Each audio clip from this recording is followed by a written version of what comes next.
मैं आचार्य रवि कृष्ण भागवत कथा वाचक हूँ। एपिसोड 3 में आपने महर्षि विश्वामित्र द्वारा अपने यज्ञ को सफल बनाने के लिए दशरथ जी से श्री राम के लिए आग्रह करते हुए सुना। मुनि वशिष्ठ के समझाने पर महाराज दशरथ ने अपने प्रिय पुत्र श्री राम के साथ साथ लक्ष्मण को भी महर्षि विश्वामित्र को सौंप दिया। इस एपिसोड 4 में हम यह चर्चा करेंगे कि श्री राम और उनके छोटे भाई लक्ष्मण ने महर्षि विश्वामित्र के साथ रहकर कौन कौन सी विद्याएं सीखीं और किन किन राक्षसियों को मारा। राजमहल से निकलकर राम और लक्ष्मण महर्षि विश्वामित्र के पीछे पीछे चलते हुए सरयू के किनारे किनारे चलते रहे। नदी के घुमाव के साथ राजमहल पीछे छूट गया। चलते चलते महर्षि अचानक रुक गए।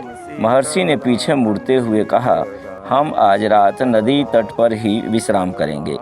राम के निकट आकर विश्वामित्र ने कहा, मैं दोनों को कुछ विद्याएं सिखाना चाहता हूँ। इन्हें सीखने के बाद जब तुम नींद में रहोगे तब भी कोई तुम पर प्रहार नहीं कर सकेगा। विश्वामित्र ने दोनों को बला अति बला नाम की विद्याएं सिखाईं। सुबह होते ही फिर यात्रा शुरू हुई। सरयू नदी के किनारे किनारे चलते चलते एक ऐसी जगह पहुँचे जहाँ गंगा और सरयू का संगम था।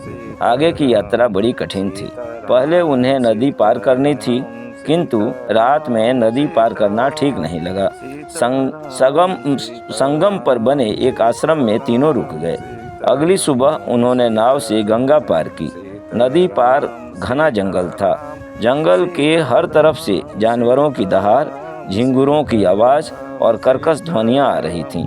राम और लक्ष्मण को आश्वस्त करते हुए महर्षि ने कहा, इस जंगल में तारका नाम की एक राक्षसी रहती है। तुम्हें वही खतरा हमेशा के लिए मिटा देना है। तारका के डर से कोई उस जंगल में नहीं आता था। जो भी आता तारका उसे मार डालती। उसका डर इतना था कि उस सुंदर वन का नाम तारका वन पड़ गया। महर्षि की बात सुनकर राम ने प्रत्यंचा चढ़ा ली। तारका को क्रोधित करने के लिए राम ने प्रत्यंचा एक बार खींचकर छोड़ा। टंकार सुनते ही क्रोध से तारका बिलबिलाई। गरजते हुए वह राम की तरफ दौड़ी। फिर तारका ने पत्थर बरसाना शुरू कर दिए। राम ने उस पर बाण चलाए। लक्ष्मण ने भी निशाना साधा। तारका बाणों से घिर गई। राम का एक बाण उसके हृदय में लगा। वह गिर पड़ी, फिर उठ नहीं पाई। यह देख विश्वामित्र जी बहुत प्रसन्न हुए। उन्होंने राम को गले लगा लिया। उन्होंने राम और लक्ष्मण दोनों को 100 तरह के नए अस्त्र शस्त्र दिए। उनका प्रयोग करने की विधि बताई, उनका महत्व समझाया। महर्षि का आश्रम वहाँ से अधिक दूर नहीं था, लेकिन तब तक रात हो चली थी। विश्वामित्र ने निर्णय लिया कि आश्रम के लिए अगले दिन प्रस्थान किया जाए।